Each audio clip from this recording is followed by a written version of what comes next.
Bonjour à tous. Alors pour commencer, on va, pour vous montrer qui sont vos interlocuteurs. Est-ce que la zapette fonctionne? Non, c'est pas grave. Voilà, merci.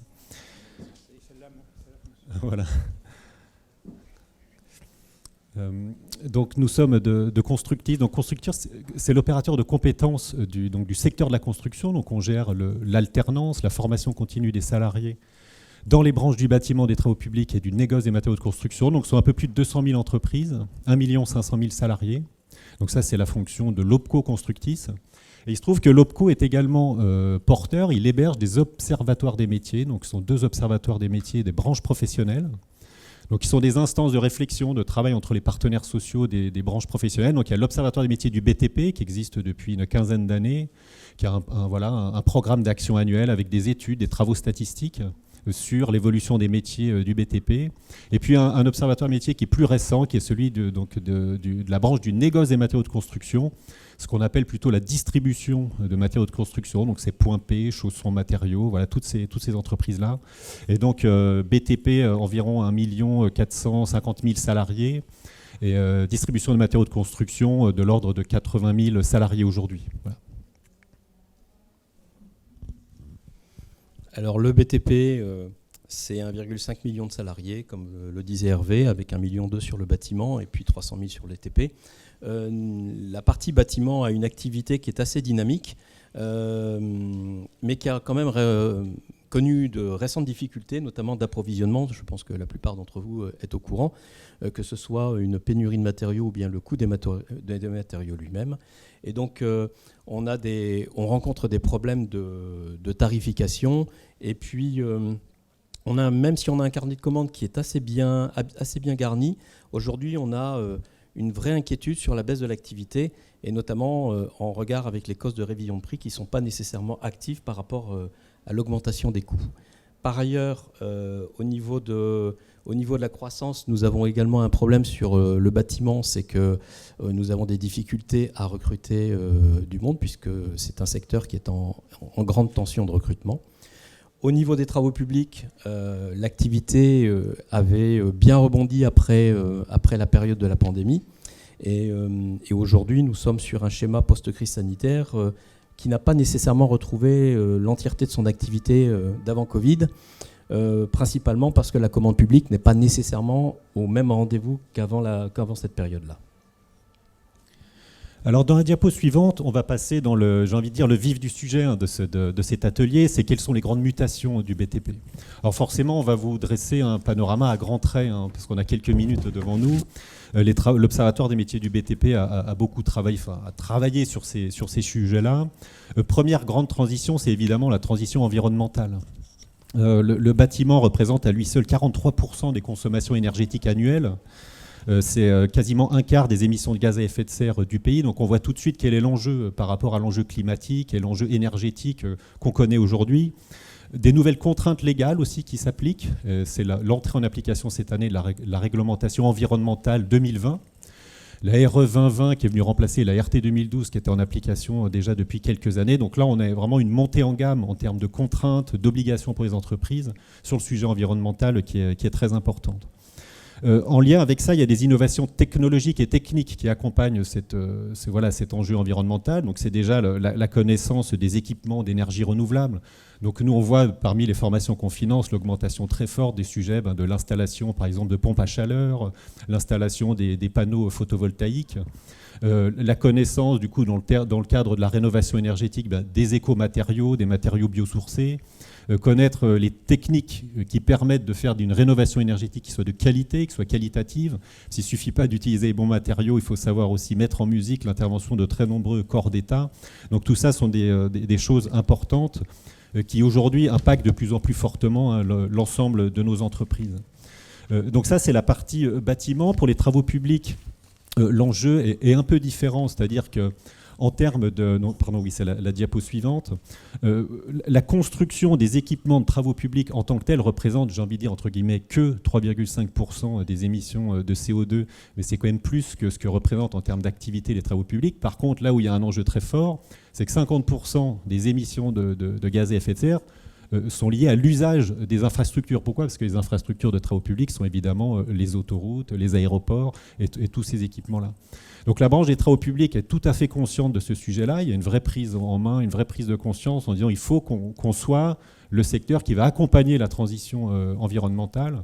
Et c'est notamment dans le cadre du développement d'infrastructures de mobilité douce, par exemple, développer le fret, développer le transport ferroviaire, développer également Alors il y a un grand enjeu autour de l'électrification, donc le développement de la voiture électrique. Je ne sais pas si on atteindra l'objectif en 2030 d'électrification de tout le parc automobile. Il faut peut-être un peu plus lointain quand même que 2030. Mais toujours est-il qu'il va falloir pour ça installer des bornes de recharge sur tous les grands axes routiers. Et ça, ce sont les travaux publics, évidemment, qui vont avoir cette lourde tâche. Alors, si on peut passer à la slide suivante. Merci. La transition importante suivante, c'est la transition numérique. Cette transition numérique, elle connaît effectivement différentes étapes, et notamment tout ce qui concerne au niveau de la conception du bâtiment, que ce soit de la conception 2D, 3D, où là, l'assistance évidemment de l'ensemble des éléments informatiques et numériques est importante. Nous avons également tout ce qui concerne le BIM, puisque dorénavant, au-delà de la construction elle-même, le BIM et tout ce qui est modélisation, maquette, etc., servira aussi dans la suite du bâtiment et l'entretien du bâtiment. Préciser le BIM. Alors, tout ce qui est toute la partie BIM, c'est tout ce qui concerne effectivement la conception et toute la modélisation d'un bâtiment, de son étude et de sa conception jusqu'à son utilisation. Et donc, oui, pardon. Oui, c'est pour les gens qui sont spécialisés dans d'autres secteurs, on retrouve la même problématique dans le secteur de l'aéronautique ou dans le secteur automobile. Tout à fait. Et donc, bien évidemment, à tout ça sont associés des logiciels et des applications particulières pour le chantier, donc des applications qui sont mobiles, que ce soit sur tablette ou autre. Et puis ensuite, l'ensemble des outils de gestion que l'on peut avoir, que ce soit des gestions pour la gestion elle-même du chantier, comme des outils de relations clients. Si on peut passer à la slide suivante. On a également des facteurs qui sont économiques et sociétaux. Alors, ce n'est pas les plus importants, pour être honnête, par rapport à ce qui vient d'être évoqué juste avant. Pour autant, on a quand même une évolution importante des comportements d'achat des clients, et notamment les différents canaux, que ce soit des canaux via Internet, via les différents équipements que l'on peut avoir autour de tout ça. Et donc, l'usage, bien évidemment, systématique des outils numériques et Internet, etc., est important. On a également une augmentation qui est relativement conséquente. On le voit à différents niveaux, que ce soit au niveau du particulier ou bien au niveau de la commande publique ou autre. On n'est plus que sur du neuf, mais également sur de la rénovation. Et donc, il y a différents enjeux qui sont évidemment associés à la reprise de ces éléments-là. Et puis également un vieillissement de la population qui impacte forcément ce que l'on peut avoir comme besoin dans la construction et dans la nécessité d'avoir une accessibilité des maintiens à domicile, différents éléments qui permettent de faciliter la vie des personnes qui ont une certaine dépendance de mobilité ou des personnes âgées.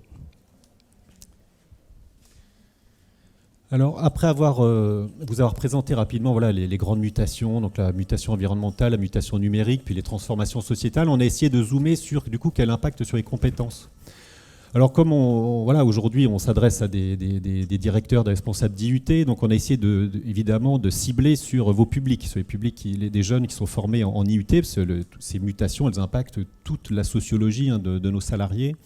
Et donc on a zoomé sur deux fonctions. D'abord, c'est la fonction conception-étude dans le BTP, et puis l'autre, c'est la fonction encadrement de chantier, qui sont deux fonctions d'ailleurs sur lesquelles on a des très importants besoins de recrutement. On pourrait penser, alors l'Observatoire des métiers a travaillé sur les métiers en tension dans le BTP, on pensait que c'était principalement sur les métiers de production, de chantier, et en réalité, alors oui, il y a des problèmes de recrutement sur les métiers de production, mais il y en a aussi de très forts sur les fonctions études, avec une concurrence très forte d'autres secteurs qui sont peut-être plus attractifs que le BTP pour des gens qui vont travailler sur ces fonctions études, et puis sur les fonctions d'encadrement également.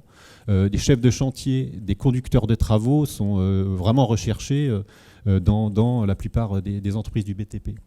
Alors, pour revenir sur la fonction conception-étude, donc je l'ai dit, sont les chargés d'affaires, les chargés d'études techniques, les BIM modeleurs, les dessinateurs-projeteurs. L'augmentation des contraintes et tous les enjeux dont on a parlé là, en introduction font que ces fonctions-là sont de plus en plus importantes. Ce qu'on attend de ces professionnels-là, c'est un niveau d'exigence qui augmente. Donc, il y a la notion, alors ça va être du coup la diapo suivante, pardon, Robert.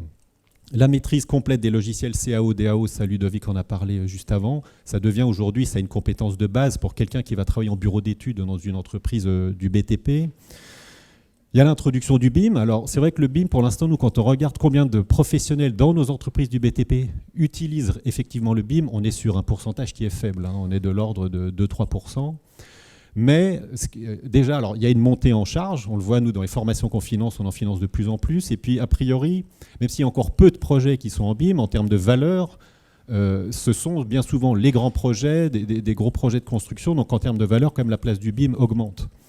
Donc demain, il y aura nécessairement besoin dans les entreprises d'avoir au moins une personne, le BIM modeler par exemple, qui maîtrise ce logiciel-là, ou alors au moins un dessinateur-projeteur. S'il n'y a pas un professionnel vraiment spécifique sur le BIM, il faut certainement qu'il y ait au moins un dessinateur-projeteur dans l'entreprise qui sache maîtriser à la fois ce logiciel et cette façon de travailler, parce que le BIM, ce n'est pas uniquement un logiciel, mais c'est aussi vraiment une culture professionnelle qui est nouvelle et qui est différente.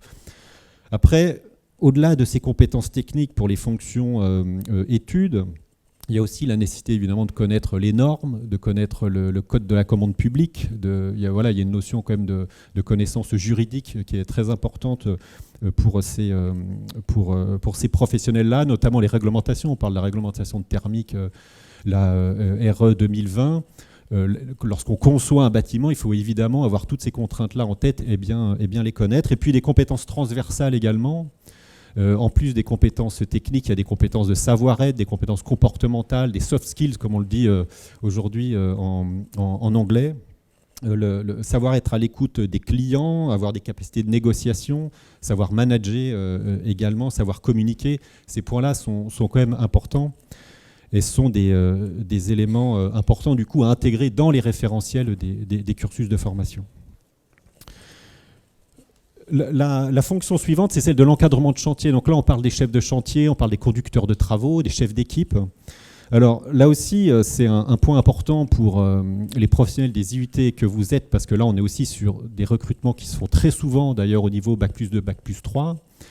La petite différence, c'est que comme on est sur des fonctions de management, c'est généralement des choses qui viennent aussi avec l'expérience. Alors il y a des postes, on a fait une analyse un peu sur les offres d'emploi, par exemple sur les conducteurs de travaux, des chefs de chantier. Parfois, ces postes sont ouverts à des débutants, mais c'est quand même pas la majorité des cas, parce que par définition, quand on encadre une équipe sur un chantier, c'est qu'on est capé et qu'on a déjà fait quand même ses preuves sur le chantier. Cependant, sont en effet alors des postes sur lesquels il y a d'importants besoins en recrutement, comme je disais tout à l'heure. Et beaucoup d'entre eux sont en effet ouverts à ces profils qui peuvent sortir d'IUT. L'évolution de ces métiers, donc c'est une plus grande complexité des chantiers, parce que les réglementations se renforcent, alors notamment en lien avec l'enjeu de performance énergétique.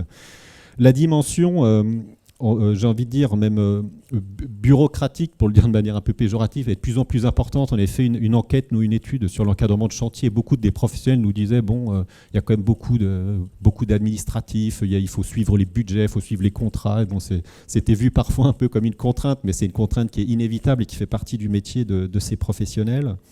Il y a l'enjeu d'optimisation des ressources quand on travaille dans le cadre de la rénovation énergétique. Il y a le développement de l'économie circulaire, c'est-à-dire que les matériaux doivent de plus en plus aujourd'hui être recyclés, réutilisés. Et c'est des choses que les encadrants du coup doivent avoir en tête. Un autre enjeu important, c'est que ce sont eux qui ont la responsabilité de la sécurité sur le chantier, qui est quelque chose qui est extrêmement important. Et puis les relations également avec les riverains. Et l'impact des chantiers sur les riverains, sur l'environnement est aujourd'hui a pris une importance de plus en plus forte. Donc sur la dimension compétences, pour finir là sur nos encadrants de chantier, un haut niveau de compétences techniques et organisationnelles, donc ça évidemment pour ces professionnels, des capacités managériales, mais qui s'acquièrent quand même avec l'expérience, comme toute capacité managériale, j'ai envie de dire, dans tous les secteurs professionnels. Des attentes grandissantes en matière de gestion administrative, ça j'en ai parlé juste avant, des compétences juridiques, notamment le droit des contrats qui doit être bien maîtrisé, la maîtrise des réglementations, l'utilisation grandissante des outils liés au numérique. Alors on va parler du BIM, mais sans aller jusqu'au BIM, aujourd'hui les conducteurs travaux travaillent avec des tablettes sur les chantiers, enfin, il y a quand même un usage des outils numériques qui est beaucoup plus développé. Et puis enfin, sécurité et relations avec les riverains, j'en ai déjà parlé.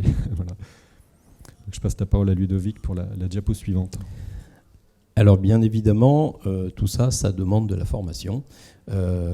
Et donc derrière, au-delà de ce que Constructis, et bien évidemment sur la partie financement est présent, et puis Constructis est également présent sur toute la partie conseil, accompagnement. En tout cas, dans tous les cas, c'est que au niveau de la formation, on a, j'ai envie de dire qu'on a 2 points majeurs. On a de la formation initiale, et vous au niveau des IUT, vous êtes particulièrement concernés. Et puis on a de la formation continue qui peut être également sur des schémas divers et variés. Sur la formation initiale, bien évidemment, vous avez l'alternance qui est un élément majeur de la formation du secteur du bâtiment, des travaux publics, et qui, j'ai envie de dire, est un petit peu historique, avec des difficultés quand même que nous avons à attirer des différentes personnes et différentes compétences au niveau du secteur du BTP. Et donc la formation initiale est importante et il est nécessaire de bien prendre en compte les différents besoins que nous avons exposés auparavant. Et dans ce contexte, l'apprentissage est quelque chose d'intéressant dans le sens où, au-delà d'attirer les talents, ça permet également d'avoir une formation qui est théorique et pratique, puisqu'elle est également d'entreprise. Et puis, l'alternance est également pour le BTP un schéma avec un guichet unique sur l'ensemble de la recherche des différentes personnes que met en place Constructis avec différents partenaires. Nous avons, pour l'année 2021, fait près de 90 000 contrats en alternance, 87 000 exactement, qui ont été gérés et financés soit par de l'apprentissage pour environ 80 000 ou des contrats de professionnalisation pour les personnes qui dépassent les 29 ans, par exemple, avec des niveaux qui sont assez disparates, mais qui sont plus sur des niveaux, j'ai envie de dire, de CAP jusqu'à l'infrabac, la partie licence et puis toute la partie master, etc., ne représentant que 10% de l'ensemble des contrats d'apprentissage qui sont gérés par Constructis. Et nous savons aujourd'hui que ce sont des éléments qui sont importants pour l'ensemble des entreprises du BTP. Donc, je pense que de ce côté-là, il y a une progression de l'image du BTP sur l'apprentissage. Ce n'est pas que le maçon de chantier de premier niveau, etc. Ça va jusqu'à de l'ingénierie ou jusqu'à de la conception. Et puis après, il y a la formation continue et je vais demander à Hervé de prendre la suite d'ailleurs. Voilà, donc là c'est l'autre grande dimension de l'action de l'OPCO. Aujourd'hui, c'est clair que l'alternance est devenue notre mission numéro 1. Mais on finance aussi, en tout cas, une partie de la formation continue des salariés, des entreprises, des branches professionnelles pour lesquelles on travaille, notamment le BTP. Donc, sur les chiffres, là, vous avez les chiffres 2021. Il y a environ 260 000 salariés de nos branches qui ont suivi une formation, enfin au moins une formation au cours de l'année 2021. Une large partie des formations qu'on finance sont ce qu'on appelle, nous, les formations obligatoires recommandées, c'est-à-dire les formations que doivent suivre les salariés pour intervenir sur les chantiers. Donc c'est tout ce qui est lié à la conduite en sécurité, les permis, les habilitations, des formations spécifiques lorsqu'ils interviennent sur des chantiers où il y a de l'amiante, par exemple. Mais au-delà de ce volume, il y a aussi, et donc c'est pour ça qu'on a fait une petite analyse un peu plus détaillée sur, notamment dans le champ de l'environnement, dans le champ du numérique, quelles sont les formations suivies par nos salariés, ce qui permet de voir un peu des tendances. On a vu le BIM qui augmentait ces dernières années. On a vu l'arrivée des formations pour l'installation des recharges électriques, pour illustrer ce qu'on disait tout à l'heure sur l'avènement du véhicule électrique. Et voilà, environ 40 000 parmi ces 260 000 salariés, 40 000 d'entre eux ont suivi des formations qu'on peut rattacher d'une manière ou d'une autre à la transition numérique ou à la transition environnementale. Alors ça, c'est la partie financement, donc on gère les demandes de formation, les finances. Après, le Constructis a aussi un rôle de conseil, un conseil de terrain. Donc on a des conseillers sur le terrain, partout sur le territoire, qui vont à la rencontre des entreprises, qui les informent sur tous les dispositifs de formation, de quels sont leurs droits, qui essayent aussi d'encourager les entreprises, en tout cas les accompagner dans la détection du besoin, et ensuite les encourage aussi à l'appui de nos dispositifs, à envoyer leurs collaborateurs en formation. Et on a différents dispositifs, outils pour cela, notamment un dispositif qui s'appelle l'appui conseil RH. Donc c'est une mise à disposition quasi gratuite en fonction de la taille de l'entreprise, d'un cabinet de conseil RH qui va venir dans l'entreprise, voir quels sont les besoins, voir aider l'entreprise à monter son plan de formation par exemple, ou l'aider à mettre en place une politique de GPEC. Donc il y a aussi cet accompagnement dans la politique RH des entreprises qui est très important, mais qui peut être aussi d'ailleurs les accompagner, les encourager à recruter un alternant par exemple. Voilà.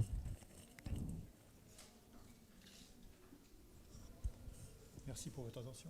C'est ça ? Voilà, Merci c'est exactement ça.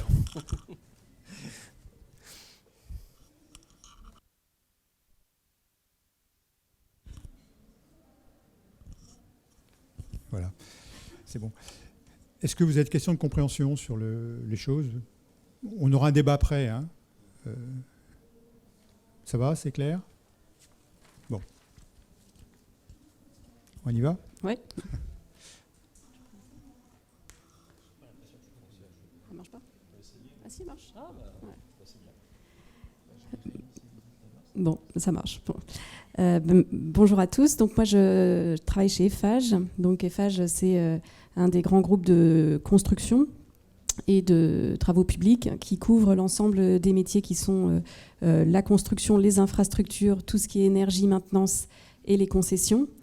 Donc on fait presque 18 milliards de chiffre d'affaires et à peu près 80 000 salariés. Je travaille plus particulièrement chez Eiffage Construction. Donc forcément, mon intervention reflète plus les besoins et les perspectives que de la branche construction, donc bâtiment, que des autres branches. Donc Eiffage Construction, on est le 3e acteur français, 10 000 salariés à peu près, 4 milliards de chiffre d'affaires, avec un modèle qui est assez particulier quand on le compare à celui de nos concurrents, qui est qu'on intervient de l'aménagement jusqu'à la maintenance et les travaux-services. Ce qui, dans le contexte de très forte concurrence sur les produits et entre entreprises, est un atout pour nous parce qu'on est capable de couvrir l'ensemble de la chaîne de valeur, que ce soit du sourcing des fonciers en aménagement jusqu'à l'exploitation des bâtiments. On intervient dans tous les marchés, publics et privés, avec d'ailleurs des évolutions qui sont assez proches dans les deux, de la réhabilitation et du neuf, et des expertises très spécifiques. Par exemple, là, j'ai cité Prado Morin sur des très grosses restructurations patrimoniales, des expertises pointues. On l'a dit, on a des besoins de recrutement forts dans toutes les entreprises du BTP, donc Eiffage ne fait pas exception. Pour des personnes qui sortent des IUT, je pense que c'est intéressant de se dire que nous, on recrute en Bac+3. On recrute aussi en alternance. C'est une manière de former les jeunes qu'on trouve pertinente. Ça demande pas mal d'adaptation parce que, en fonction du rythme, c'est pas toujours facile. Mais globalement, on arrive assez bien à intégrer des jeunes en alternance dans nos équipes et ça nous permet de les former plus tôt. Ce qui pour nous est bénéfique parce qu'en fait, comme c'est très difficile de trouver des gens sur le marché, plus on intègre les collaborateurs jeunes, plus on les forme, plus on crée une relation et plus on les fidélise. Et on recrute aussi à l'issue des écoles d'ingénieurs naturellement. Donc, à titre d'exemple, sur l'Île-de-France, pour Eiffage Construction, on a 100 postes ouverts pour la fin d'année. Donc toutes les filiales sont concernées, c'est-à-dire aussi bien le tertiaire, le résidentiel, le logement, la rénovation et tous les métiers. Donc les achats, les études, la conception-réalisation, la conduite de travaux, avec beaucoup de besoins sur tout ce qui est corps d'état technique, corps d'état architecturaux, les services supports également. Mais voilà, à peu près tous nos métiers sont concernés. Et nous avons donc pour habitude d'embaucher les jeunes en CDI à la sortie de leurs études, de passer beaucoup de temps à les former parce qu'on sait que c'est vraiment sur le terrain qu'ils acquièrent leurs réflexes professionnels. Et on travaille beaucoup sur les passerelles entre les différents métiers, c'est-à-dire les achats, les études et les travaux.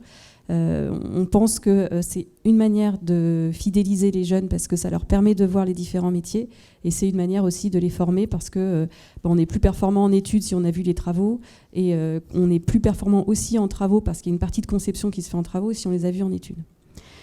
Ce qu'on cherche chez les sorties d'école, donc c'est des compétences techniques, hein, mais c'est surtout, je dirais, une manière de réfléchir, une manière de prendre les sujets.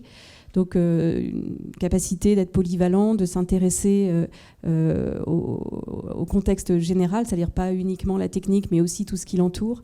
Une forme de curiosité, de débrouillardise, voilà, c'est basique, mais c'est finalement ce qui nous marque dans les entretiens et ce qu'on cherche chez les jeunes embauchés. Sur ce qui concerne les évolutions de nos marchés, je vais dire des choses qui recoupent beaucoup ce qui a été dit par Constructis. Ce qu'on pressent, nous, dans les évolutions du marché de la construction, c'est plus de réhabilitation, de rénovation, et probablement moins de neuf. Donc ça s'inscrit directement dans les directives gouvernementales du zéro artificialisation nette.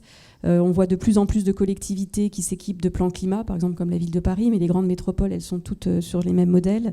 Donc il y a une vraie incitation à recycler les bâtiments et construire de moins en moins. Donc ça, c'est important parce que ce n'est pas tout à fait les mêmes expertises et ce n'est pas tout à fait la même manière de réfléchir. On sent également le contexte réglementaire qui est toujours plus orienté vers le bas carbone et les matériaux biosourcés, ce qui beaucoup d'opportunités, enfin ça ouvre beaucoup de champs en fait, de réflexion et d'innovation. Et puis on a un environnement qui est très concurrentiel, bon, ça a toujours été, mais voilà, on a beaucoup d'entreprises. Et pour des entreprises de grande taille comme nous, c'est vraiment important d'être capable de se positionner sur l'ensemble des produits, de se positionner sur de la gestion de la complexité, parce que c'est comme ça qu'on assure le fait qu'on se distingue et qu'on peut sécuriser des marges. Donc si nos marchés évoluent, nos métiers évoluent aussi. Alors j'ai fait un focus sur quelques axes et qui là aussi recoupe ceux de Constructis. Donc les métiers de la rénovation se développent. Donc c'est le cas de tous les secteurs, hein, donc hôtellerie, tertiaire, logement. Rénovation, ça veut dire qu'il y a des expertises complémentaires qui sont très sollicitées. J'en ai cité quelques-unes ici. Les métiers autour de l'amiante, savoir intervenir sur un bâtiment dans lequel il y a de l'amiante, c'est vraiment une niche. C'est une niche qui est très précieuse. Parce qu'il y a vraiment une agilité de là derrière sur qu'est-ce qu'on fait, avec quel niveau de protection et quel modèle économique. Donc moi, je travaille dans une agence qui fait de la rénovation de logements sociaux. Sur tous nos projets, on se pose la question des méthodologies amiantes. Et sur tous nos projets, on passe beaucoup de temps et beaucoup d'énergie à essayer de trouver la bonne manière d'intervenir. Surtout que souvent les gens sont chez eux, donc il faut trouver les manières d'être sécurisés et d'être relativement efficace. Dans les sujets d'expertise, la sécurité incendie, c'est dans un cadre de bâtiments rénovés, c'est important parce que ça veut dire que vous raisonnez sur des règlements qui sont des règlements plus anciens, donc il faut adapter. Et c'est des sujets sur lesquels on peut faire la différence en conception selon qu'on maîtrise plus ou moins le règlement. Tous les métiers des diagnostics sont des métiers importants en restructuration, les diagnostics structures, les diagnostics géomètres, les relevés 3D. On intervient dans des univers contraints, donc on a vraiment besoin de connaître avec précision l'existant, de savoir comment on va faire passer les réseaux pour maximiser finalement les surfaces et les espaces de qualité. Dans le cadre de cette évolution vers les métiers de la rénovation, les métiers de la synthèse, c'est des sujets importants. En logement, peut-être un petit peu moins, parce que la synthèse est relativement facile. Les fluides ne sont pas très nombreux, mais quand on fait de l'hôtellerie, quand on fait du bureau, assurer la synthèse entre les différents corps d'État, être capable de lire des plans pour comprendre qu'à un moment, la gaine de ventilation, boum, elle tombe dans un élément de structure, c'est des sujets sur lesquels les jeunes conducteurs de travaux sont très sollicités. Et c'est une gymnastique qui peut être intéressant de leur faire pratiquer. Et puis quand vous faites de la rénovation, il y a une approche en termes de risque qui est plus forte que dans le neuf, parce que vous ne connaissez pas forcément l'immeuble sur lequel vous intervenez aussi bien. Donc il faut être capable de repérer quels vont être les points sur lesquels il faut renforcer les diagnostics, les études, prendre une part de risque. Sur les sujets environnementaux, donc ça a été déjà pas mal dit. Ce qu'on a besoin de développer, c'est des expertises autour des matériaux, donc tout ce qui est matériaux et méthodes de construction, tout ce qui est bas carbone, biosourcés, des isolations biosourcées, des éléments de peinture. Enfin, il y a tous les corps d'État, en fait, notamment architecturaux et structures sont concernés. On a des grosses compétences à acquérir sur tout ce qui est fluide, donc la plomberie, les CVC, parce que c'est là que sont les consommations, et donc c'est là que se fait la maîtrise des consommations énergétiques. Moi j'ai fait du bureau avant, c'est un sujet sur lequel on manque de compétences, et je suis persuadée qu'on optimise insuffisamment nos bâtiments en termes de réseau, de consommation, de foisonnement. C'est des sujets sur lesquels on aura besoin d'être meilleur dans l'avenir. Et ensuite, dans ce qui tourne autour de la performance environnementale, ce qui est important aussi, c'est d'identifier ou d'avoir quelques notions sur les leviers de financement de la performance environnementale. Donc là, j'ai cité les certificats d'économie d'énergie, mais c'est des choses qui nous sont demandées par nos clients parce que ça permet de financer des projets. Donc, et nous-mêmes, dans notre conception, on a besoin de maîtriser le fonctionnement de ces certificats d'économie d'énergie pour les intégrer dans nos propositions. Un autre axe de développement qui est très important, c'est tout ce qui est conception-réalisation. C'est ce que je disais un peu tout à l'heure, plus on prend les sujets en amont, plus on les maîtrise, plus on en tire de la valeur. Et on voit qu'on a un certain nombre de clients qui sont aussi prêts à déléguer la conception pour optimiser les calendriers de projet. Donc nous sommes très en recherche de profils qui sont capables de prendre en charge ces projets en conception-réalisation, ce qui nécessite, par rapport à des projets qui ont été conçus par des architectes et sur lesquels on répond dans des appels d'offres classiques, d'être capable de se positionner sur les besoins et pas uniquement sur une réponse à une prescription.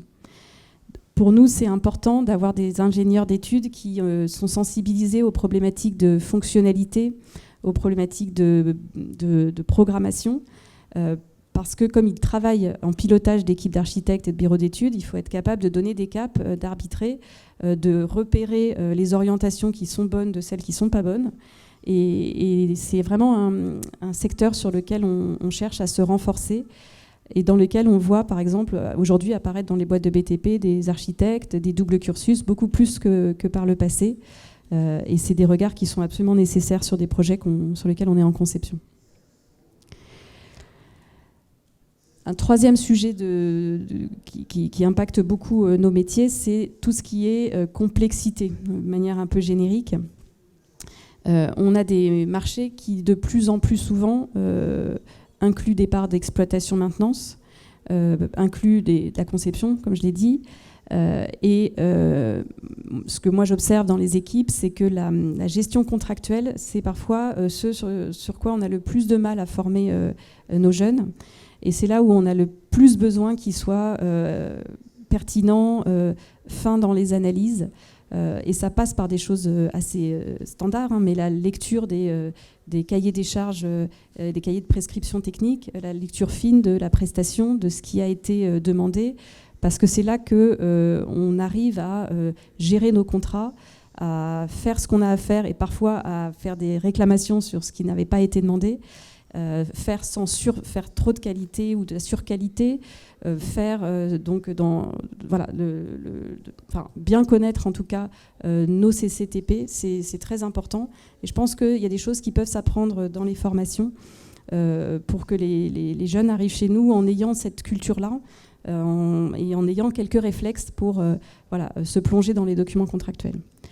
Et ensuite, il y a dans cette gestion de la complexité tout ce qui est soft skills, ce que disait déjà Constructis tout à l'heure. On a des métiers qui sont finalement très exigeants. On a des conducteurs de travaux qui doivent être très bons techniciens et qui en même temps sont toujours dans l'échange. Donc ils sont dans la gestion des entreprises sous-traitantes, ils sont dans la gestion des clients. Et donc ça nécessite beaucoup de capacité d'écoute, de capacité de négociation, de communication, tout simplement. Et donc moi j'observe que parfois on a des jeunes qui ne sont pas très à l'aise à l'oral. Et donc si on peut les aider, ça permet aussi de les mettre plus en situation de réussite dans leur poste. Et enfin, un des thèmes qui pour moi est important, c'est tout ce qui tourne autour de l'industrialisation. Je pense que l'industrie est un peu plus avancée que le BTP dans tout ce qui est process. Et donc en regardant l'industrie, on voit aussi des évolutions qui vont arriver sur le BTP ou qui arrivent déjà. Donc il y a tout ce qui est outils numériques pour la conception. Donc on a parlé du BIM qui permet de concevoir beaucoup plus en amont et beaucoup moins sur chantier. On a des outils, on en parlait un peu tout à l'heure, numériques, par exemple de gestion des réserves, de gestion des visas, dans lequel on utilise tout le digital pour alléger les process. Et puis il y a aussi le bon vieux Excel, mais l'intérêt d'avoir des jeunes agiles en Excel, c'est vraiment très important parce que ça leur fait gagner du temps, ça leur permet de mettre en place des reportings, ça les prépare aussi à arriver dans l'entreprise. Un sujet qu'on travaille beaucoup, nous, c'est la mise en place d'indicateurs.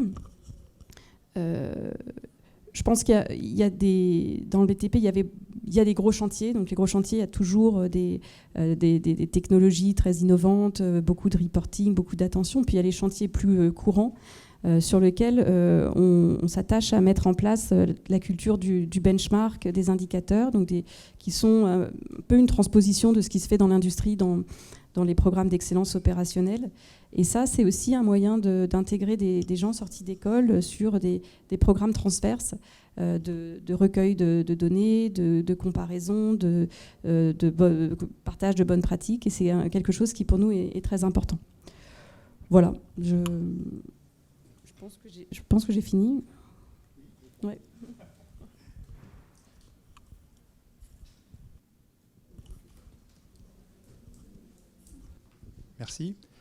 Merci. Oui, ça marche.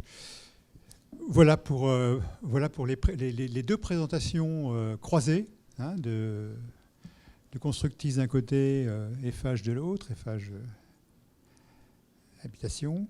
Maintenant, la parole est à vous. On va entrer dans le temps des échanges, des débats, des questions-réponses, avec vous, mais aussi avec les gens qui éventuellement sont en distance. Pas de questions? Enfin, qu'est-ce que c'est? C'est l'heure de la sieste? Bon, ils vont nous rejoindre. Alors, allons-y. Qui souhaite intervenir, commenter, questionner?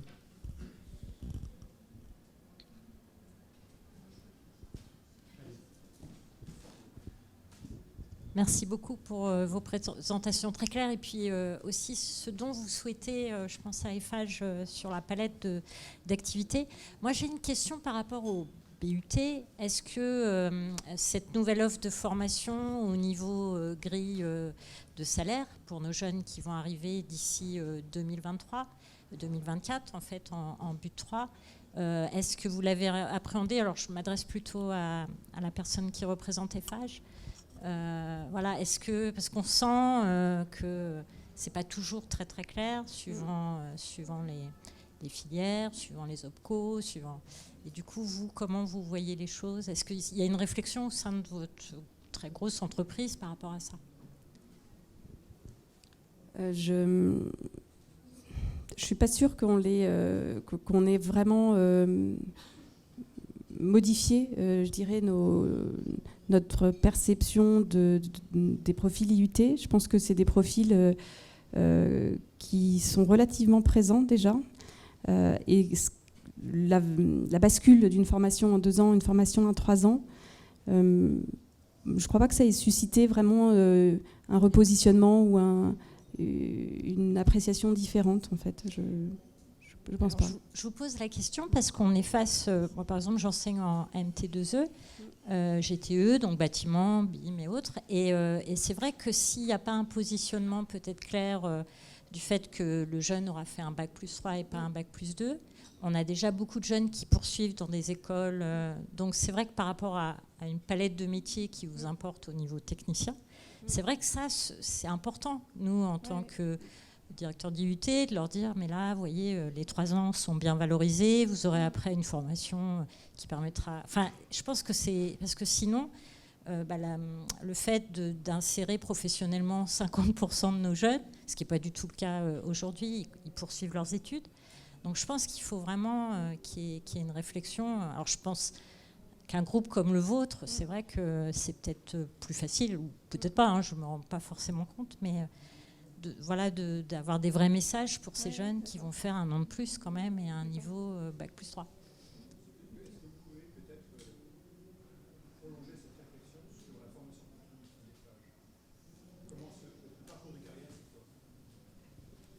Alors, nous, effectivement, on prend des jeunes à différents niveaux. Alors moi, j'ai plus une vision des personnels d'encadrement, parce que je suis dans une filiale où on fait de la rénovation. Donc, on a peu de personnel, enfin, on n'a pas de production propre. Donc, je vois plutôt des jeunes qui sont issus de formations professionnelles et ingénieurs, enfin, avec bac+2, bac+3, bac+5.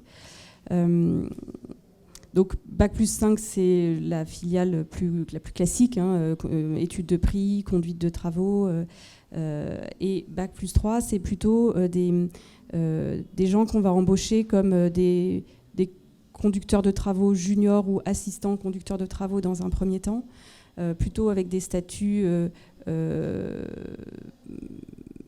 étam ou cadre avec un niveau de plutôt junior, et on va les faire progresser pour qu'ils puissent arriver jusqu'à la conduite de travaux.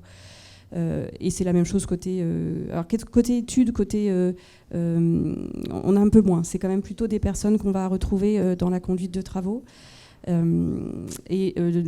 plupart du temps, c'est des parcours où la formation elle continue en entreprise, avec l'objectif d'être d'abord assistant conducteur de travaux et puis ensuite conducteur de travaux. Donc de toute façon, on sait que les gens qu'on intègre dans l'entreprise sont toujours en formation dans les 4-5 premières années. Donc c'est des jeunes qu'on va probablement accompagner plus pour qu'ils puissent assez vite se retrouver sur des fonctions proches de ceux qui ont fait un bac+5, quoi. Mais c'est vrai que je ne suis pas sûre qu'on fasse une grande différence entre les formations bac+3 les unes vis-à-vis des autres, quoi.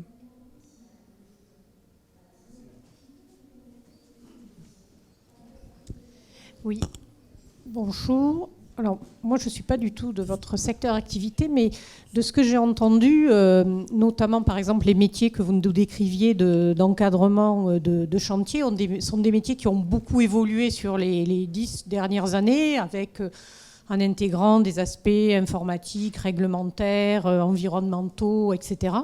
Est-ce que parmi les jeunes diplômés que vous embauchez, est-ce que vous avez l'impression que les formations s'adaptent au même rythme, ou que cet écart se creuse? Et à ce moment-là, comment faites-vous pour intégrer? Est-ce que vous mettez en place une étape d'intégration au sein de votre entreprise?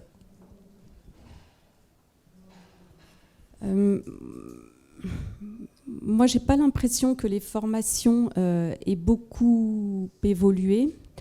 Nous, on évolue, mais on n'évolue pas non plus ultra vite. Donc, pour l'instant, on n'est pas non plus complètement décorrélé, je pense, quand on intègre un jeune, entre les besoins qu'on a et les jeunes qui arrivent. Je pense qu'une grosse partie des évolutions qui sont là, elles sont encore à venir. Et donc, eux apprennent dans leurs écoles en même temps que nous, on apprend dans l'entreprise. Et à l'inverse, je pense qu'il y a aussi des sujets, quand on parle de gestion contractuelle, de maîtrise d'Excel, c'est des basiques en fait. C'est des basiques, mais qui sont finalement toujours les mêmes. Donc, moi j'ai l'impression qu'aujourd'hui on est plutôt adapté, peut-être, et dans les jeunes qu'on recrute, tout ce qui est compétences comportementales, alors je ne sais pas si c'est les formations ou si c'est parce qu'eux-mêmes sont avec le digital tout le temps, moi je les trouve plutôt adaptables et plutôt assez agiles en fait quand ils nous arrivent.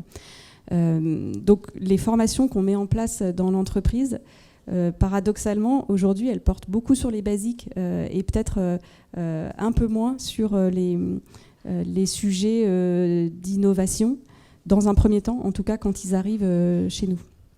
Mais on a beaucoup de formations. Quand vous êtes embauché, par exemple chez FH, il y a pendant les 2 premières années un cycle de formation obligatoire et pour tout le monde, pour qu'ils acquièrent les basiques de la sécurité, les basiques de la prévention, les sujets d'éthique, les sujets. Voilà, on a un cycle dans lequel on fait rentrer l'ensemble des jeunes embauchés. Je pense qu'il y a un élément complémentaire. Merci. Je pense qu'il y a un élément complémentaire également. Ce que vous disiez, Zoé, ça c'est certain qu'il y a quand même une bonne adaptation. Par contre, on sent bien qu'aujourd'hui, tout ce qui est transition écologique, transition environnementale et tout ce qui est transition énergétique est en train de changer tout le format de l'ensemble des formations et des savoirs et des compétences. Et à ce sujet, c'est un vrai enjeu qui est bien évidemment porté par, j'ai envie de dire, l'incitation gouvernementale et notamment le ministère de l'Emploi ou bien le ministère de l'Éducation, que ce soit en infrabac ou en post-bac. Et là, vraiment, on voit bien que c'est l'enjeu qui nous attend, vraiment.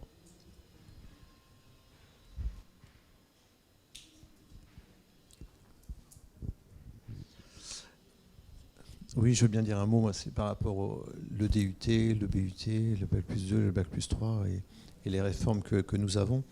Moi, je suis dans le domaine du génie électrique, mais je faisais des parallèles entre le bâtiment et le génie électrique, parce que finalement, les soft skills, on les travaille de la même manière. On va travailler tout ce qui est les savoirs théoriques, etc. Par contre, il y a une valeur ajoutée qui est importante pour vous, c'est l'apprentissage. C'est-à-dire que vous pouvez maintenant, les IUT s'investissent de manière très considérable dans l'apprentissage. C'est mon cas, moi, à Angers, mais c'est le cas dans toute la France. Et là, je pense que vous pouvez, pour le coup, avoir le double avantage, c'est d'avoir un jeune qui va avoir travaillé les compétences théoriques, les soft skills. Il sera sûrement compétent sur Excel, par exemple, pour reprendre votre exemple. Mais en plus, vous pourrez l'accompagner sur l'apprentissage. Donc, vous avez tous les avantages et souvent, ça se traduit par des embauches. Donc ça, c'est un apport quand même important par rapport à ce qu'on faisait en DUT avant, où il y avait quand même moins, ou peu, ou pas du tout d'apprentissage. Oui. Non, mais c'est vrai que, moi j'avais quelques exemples en tête de jeunes apprentis chez nous. C'est des profils qui sont super, parce qu'on les a longtemps, donc on les forme. Eux-mêmes se forment en étant dans l'entreprise.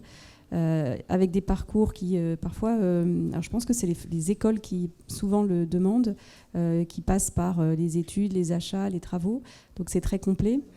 Et pour nous c'est important parce qu'on a quand même beaucoup de mal à recruter, donc plus tôt on recrute et plus on crée une relation avec les étudiants. Et la plupart des histoires d'apprentissage se terminent par des embauches effectivement, donc on en a de plus en plus quand même. On en a de plus en plus sur des durées un peu variables et dans les sujets de la conduite de travaux, mais aussi sur des sujets plus de communication, des sujets commerciaux. Enfin, moi, je crois que c'est vraiment une bonne manière en fait de faire rentrer des jeunes dans nos sociétés. Et alors, pour continuer sur l'apprentissage, j'aurais aimé avoir votre avis parce qu'on a des débats en interne. Est-ce que, puisqu'on est maintenant sur 3 ans, est-ce que l'apprentissage, on démarre en première année, en deuxième année ou en troisième année? Est-ce qu'il n'y a pas du tout le même effet pour vous? Parce que dans un cas, vous avez l'apprenti 3 ans, sinon vous l'avez qu'une seule année. J'aurais voulu simplement avoir votre avis là-dessus, sur ce que vous pensez juste et mieux. Parce que nous, honnêtement, on a un peu de mal à définir le meilleur profil. Donc on essaie des choses. On a un département qui démarre dès la première année, ça fonctionne bien. On a un autre qui démarre en deuxième année, ça fonctionne bien aussi. En troisième année, ça fonctionne bien aussi. Donc on a un peu de mal en fait à se décider. Et ça m'intéresse d'avoir l'avis des professionnels sur cette question-là.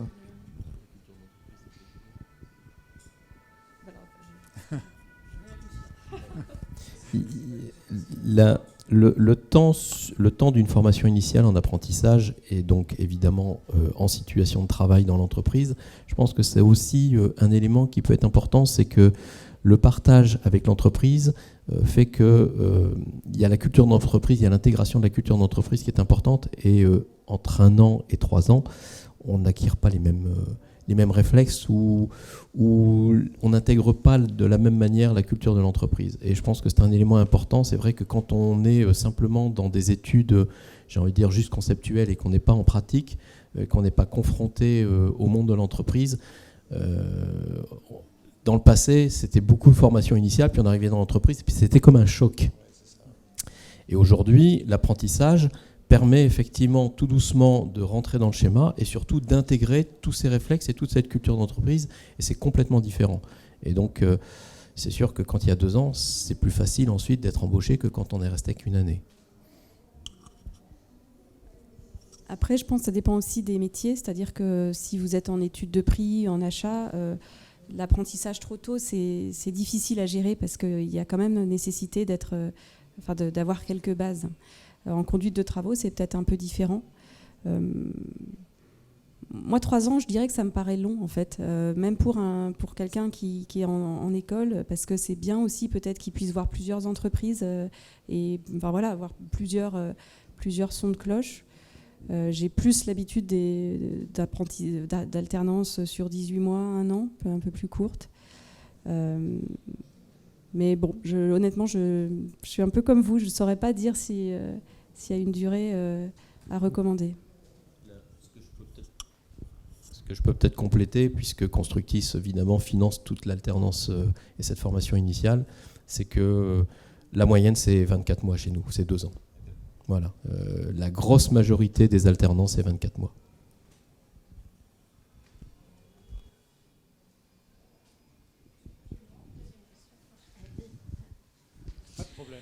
Merci. Non, mais parce que là, ça fait deux tables rondes à laquelle j'assiste, et à chaque fois, il y a les mêmes propos qui sont tenus en disant on est un secteur où on n'arrive pas à embaucher, on a des offres d'emploi qui ne sont pas, pour lesquelles on n'a pas de candidats. En agroalimentaire, c'était pareil. Les chiffres étaient entre 30 et 40 000 par an d'emplois non pourvus. Banque finance, pareil. Et donc, dans les finances, pareil. Moi, ma question, elle est, est-ce que vous avez toujours le même nombre de candidatures pour un poste, mais en fait, il y a une inadéquation entre les candidats et le profil de poste? Ou, deuxième option, vous avez moins de candidats et donc moins de choix, et donc du coup, vous embauchez pas. C'est pour comprendre, parce que ça fait des... Voilà, je ne comprends pas. Je vais peut-être répondre d'une manière générale sur le secteur, et puis après je passerai la parole à Zoé pour Eiffage. À un moment donné, on se dit, mais où sont-ils passés ? Parce que c'est vrai qu'avant la pandémie, il y avait déjà une tension. En tout cas, dans le BTP, c'était clair et net. Et c'est le cas également sur la branche du négoce et de la distribution des matériaux de construction. Et le secteur du BTP a toujours été un secteur qui absorbait du monde, sauf à eu des périodes où il y a eu des périodes un peu plus compliquées pour la construction, mais en tout cas, c'est moins le cas aujourd'hui. Et donc, effectivement, l'ensemble des métiers du BTP, et alors dans le TP, c'est encore plus flagrant, il y a une vraie tension. Ça veut dire que il y a plus de demandes qu'avant également en termes de postes. Ça, c'est clair et net. Après, dans une entreprise, oui, c'est-à-dire que... Mais le ratio candidat-poste est toujours le même ou il a diminué ? Non, le ratio candidat, j'ai envie de dire, le nombre de postes a augmenté et le ratio de candidats n'a pas nécessairement monté. Donc du coup, évidemment, la fraction, elle ne s'est pas améliorée. Ça, c'est évident. Ça, c'est le premier point. Et puis, le deuxième point, c'est que... on sent bien, alors il y a des études qui sont en train de se faire sur, notamment au niveau des observatoires, etc. Mais on sent bien que la pandémie a changé quand même pas mal de choses et a sûrement fait des mouvements de population professionnelle d'un secteur à l'autre, mais au-delà de ça, a provoqué une réflexion de chacun sur comment ils envisagent leur parcours professionnel. Et il y en a qui ne voient plus les choses de la même manière depuis la pandémie, ça c'est évident. Et est-ce que vous le ressentez chez les jeunes que vous avez en IUT? Alors le problème de l'IUT, c'est qu'il y a de plus en plus de candidats. Alors après, bon, ça. Oui, c'est vrai. Et le nombre de postes, le nombre de places est soit stable, soit parfois en légère diminution. Bon, sauf sur la région parisienne où il y a eu, voilà. Mais autrement, dans les autres régions, on est plutôt en train parfois de fermer des groupes. Donc, et c'est ça qui est malheureux, c'est-à-dire que, enfin, on avait la table ronde ce matin qui disait il y a une vraie stratégie de proposer un diplôme professionnalisant avec un changement dans la pédagogie, etc., l'approche par compétences. Mais si derrière, on n'augmente pas le nombre de places à ces formations, bah, du coup, il y a effectivement un goulot d'étranglement après à l'embauche. Oui, bah, à place constante, qu'est-ce que vous constatez ne serait-ce qu'à travers les candidatures par Parcoursup?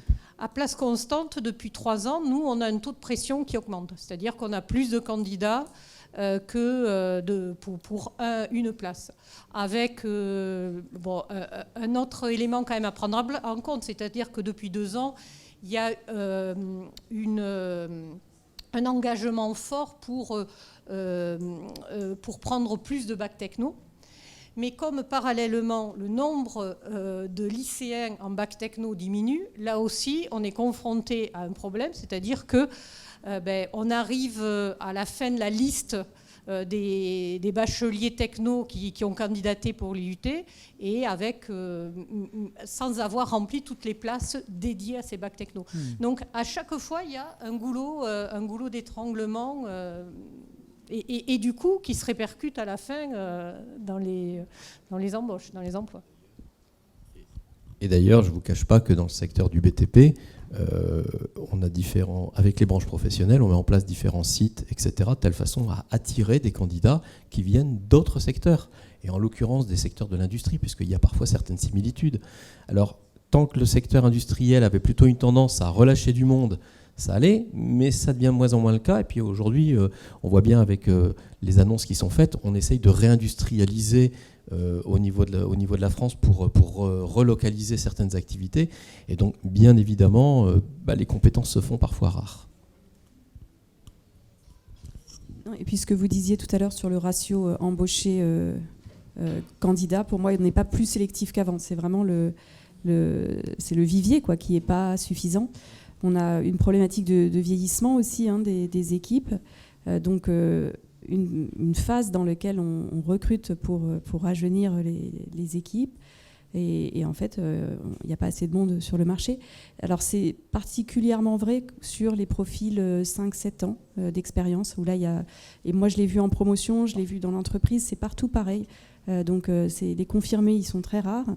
Les jeunes, on a plus de facilité à les recruter, et par contre, quand ils arrivent, quand on les a formés, le vrai enjeu, c'est qu'ils restent, quoi.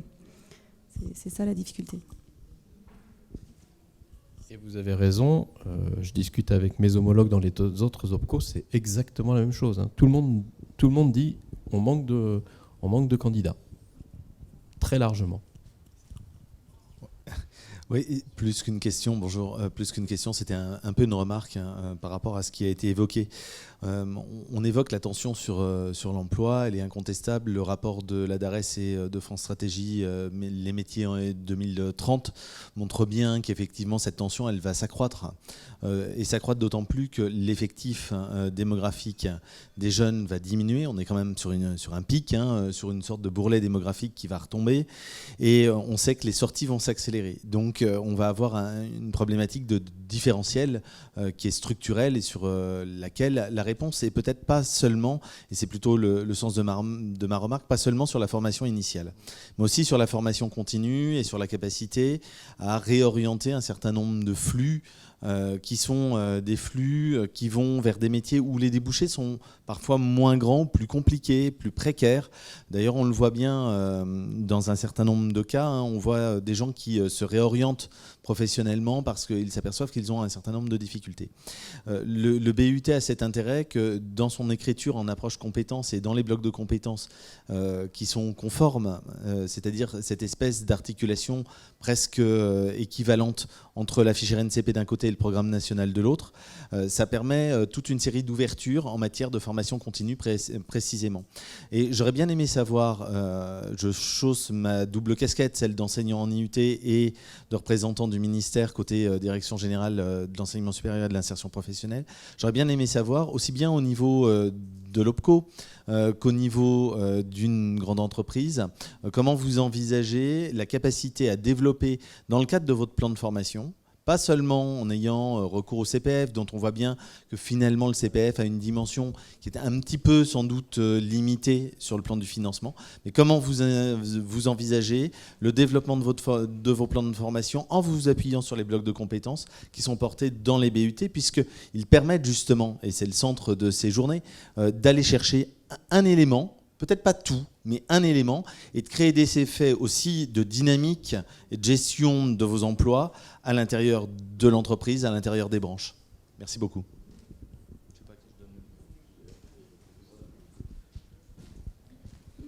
Alors, quelques mots de réponse pour dire côté constructif, comment on aborde le sujet. Alors c'est vrai qu'il y a un gros enjeu sur la requalification des salariés, notamment sur les deuxièmes parties de carrière. Et donc il y a un dispositif qui a été conçu pour ça, qui est la PROA, enfin notamment pour ça, qui rencontre quand même quelques difficultés pour monter en puissance. Donc peut-être que là déjà, alors là c'est dans la main des partenaires sociaux, ça il faut qu'ils négocient, peut-être qu'ils revoient les critères, qu'ils le retravaillent. Mais il y a quand même, voilà, alors qu'il avait pris la suite de la période de pro qui existait avant, qui fonctionnait bien, autour des CQP qui avaient créé les branches notamment, et qu'il faudrait peut-être rebooster. En tout cas, là, il y a eu un coup d'arrêt depuis quelques années. Malheureusement, c'était un des rares effets négatifs de la dernière réforme. Mais celui-là, en effet, la période de pro a quand même périclité, c'est ce qui est dommage. Après, nous, on réfléchit, alors justement avec ce sujet de la démographie, de l'évolution démographique, à peut-être revoir, développer notre offre de services sur le maintien en emploi des seniors.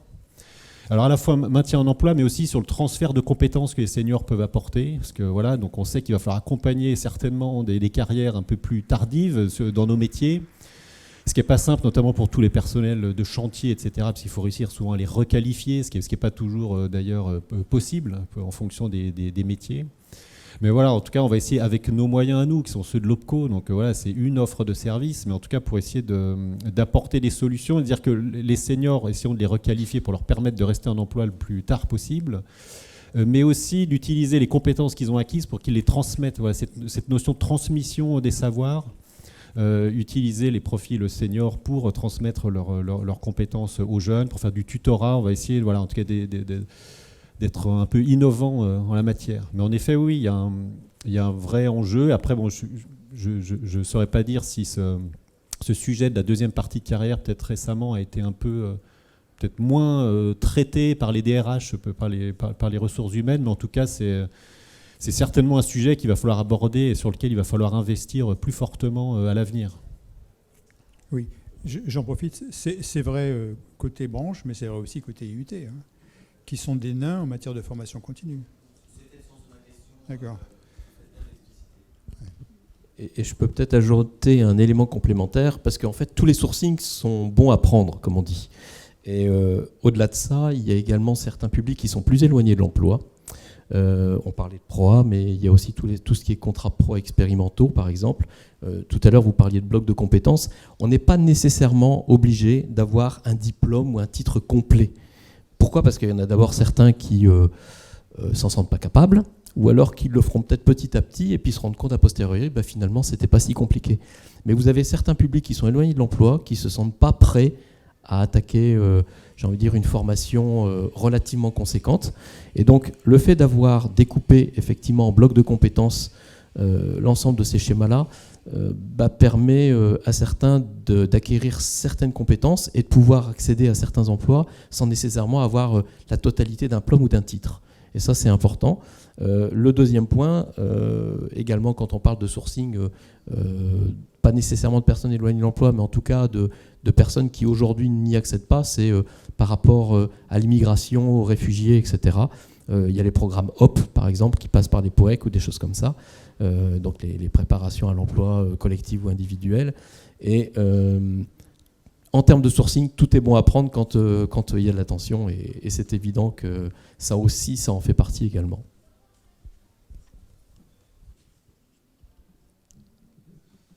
Alors, est-ce que vous avez d'autres questions ou d'autres débats à ouvrir?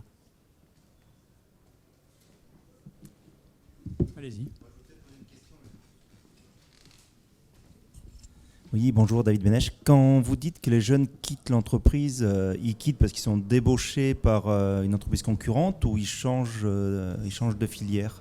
Non, c'est plutôt ça, c'est les entreprises qui se piquent les ressources les unes les autres. Les talents entre elles, d'accord. Quand il y a une attention. Il n'y a pas d'apport. Non, on n'observe pas tant de reconversion post-Covid, c'est plus...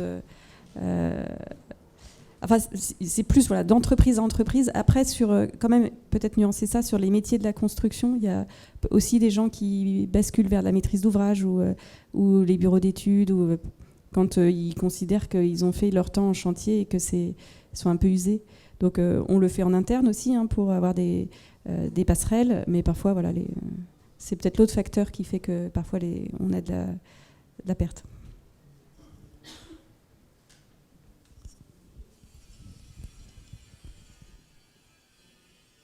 Une fois, 2 fois, à te juger. Écoutez, merci de votre attention. Et puis voilà. Bonne Un grand merci à tous.